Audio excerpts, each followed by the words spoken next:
এই তো পাওয়া গেছে।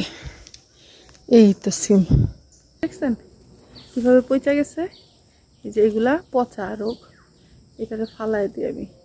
কি সুন্দর একটা রোদ সকালবেলা, আর সকালবেলা ছাদে চলে আসছি হচ্ছে প্রথমেই জলপাইগুলো রোদ দিয়ে দিই, এলে পরে দেখা যাবে যে মনে থাকবে না, কাজের ফাঁকে সব ভুলে যাব। তো এইখানে আগে দিয়ে দিই, এইখানে থাকবে না, একটু সরাই দিতে হবে। এই যে টুল ভিজে গেছে পানিতে, আমি এগুলো নেই নাই, তো এগুলো এইভাবেই ছিল। একটু পরে রোদ চলে আসবে পুরা উঠানেই, কিন্তু উঠান তো না, এটা ছাদ, আপাতত এইখানে থাক। এই যে আর ছাদে এখন সাথে কয়টা নিব, কি বলে সিম নিব। এখন সিম দিয়ে আলু দিয়ে ভাজি করব সকালের নাস্তা। দেখি নিয়াজ ঘুমাইতেছে যেহেতু, আজকে নাস্তা টাস্তা কিছু বানানো যায় কিনা চলেন দেখাই। এই যে সিম দেখা যায়, দেখি বেশি নিব না, অল্প কয়টাই নিব। এই যে তিনটা নিলাম। বাটি টাটি কিচ্ছু নিয়ে আসি নাই, ঝুড়ি টুড়ি ওনার মধ্যেই নেই এখন, ওনার মধ্যে এই যে এভাবে নিয়ে নিই, এটার মধ্যে এভাবে পেঁচানো থাকুক। আর কই আছে দেখি তো চলেন। আরও তো সিম থাকারই কথা, পচা যাইতেছে সিম, একটা ভেজাল হইতেছে, এটা সিম পচে।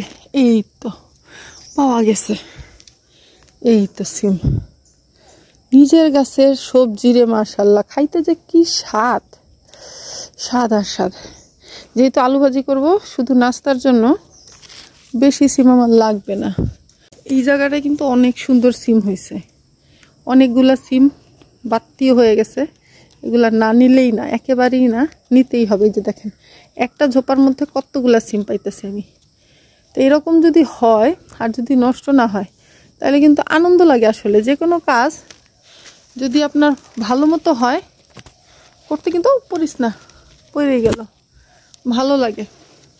এখানে আছে একসাথে তিনটা অলরেডি, এখানে কিন্তু রোগ ধরে গেছে, তো তিনটা একসাথে নিতে পারবো না আমি, একটা একটা করে নিতে হবে। জীবনে প্রথমবার হইতেছে এইবার আমি আর কি সিম তুললাম।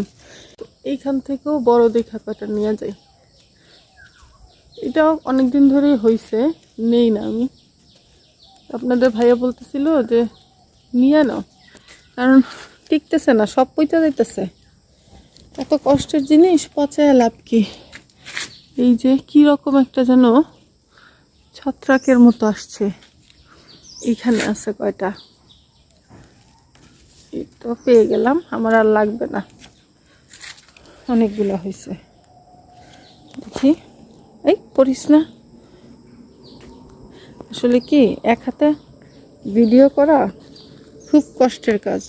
এই যে ফ্যামিলি সাপোর্ট করে খুব ভালো, আপনাদের ভাই আমাকে সাপোর্ট করে, এমন না যে সে আমাকে সাপোর্ট করে না, সে সাপোর্ট না করলে অবশ্যই আমি ভিডিও কোনো দিন করতে। এই যে দেখাই, এই যে দেখছেন কীভাবে পচা গেছে।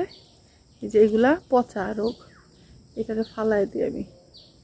এই যে পচা রোগ হয়েছে, দেখছেন কি কষ্টের জিনিস আমার, সেও যদি পচে কি দুঃখটাই না লাগে বলেন। কষ্টের জিনিস এগুলা। আপনাদের ভাই যেই পরিমাণে এগুলোর উপরে পরিশ্রম করে, প্রচুর পরিশ্রম করে। চলেন দেখি, টালের ওই সাইডে যাই, সিম গাছের টালের উপর দিয়ে উঠতে হয়, ওমা উঠতে হয়, মাথার উপরে গাছ লাগছে রে। দেখি এদিকে আর আছে, এই যে একটা, এটাও এই যে এটা পচা গেছে, ফালাই দিলাম। আর আছে কোথায়, এদিকটায় আছে আরো, দেখি। আজকে আপনাদের শুধু ভিডিওতে সিম গাছ দেখাবো, সিম আর সিম। দেখেন কিভাবে এটা নষ্ট হয়, এই যে ফুলগুলো কিভাবে নষ্ট হয়ে গেছে। এখানে কিন্তু প্রচুর ফুল আসছিল, বাট এটা আনফর্চুনেটলি হইতে পারলো না, রোগাক্রান্ত ভিতরেও আছে। দেখেন সিম কিন্তু একেবারে খারাপ না, অনেক সিম হয়েছে। এগুলো পাতার ভিতরে ভিতরে লুকায় থাকে, খুঁজে পাওয়া যায় না। যদি আমি খুঁজি 1 কেজি নিতে পারবো, খুঁজবো, যদি পাই তাহলে তো ভালো কথা। দুপুরে তরকারি রান্না করব একেবারে আলু দিয়া সিম দিয়া, খাইতে সেই মজা লাগে। কিন্তু এই ফাঁকে ফাঁকে থাকে তো দেখা যায় না আসলে কই থাকে। আমি এদিক থেকেও নিয়ে গেছি 2-3টা, এখন যে কোথায় পাবো। আর ভিতরে গেলে পাইতে পারি। এই যে ভিতর সাইডটা তো অনেক এলোমেলো অবস্থা ভিতরে। আর দু একটা করল্লাও দেখলাম, দেখি দুই একটা করল্লা হলে তো ভাজি খাইতে পারবো। এখানে উপর দিয়ে তাকাইলে মাঝে মধ্যে দেখা যায়, আবার বাইরে গেলেও দেখা যায়।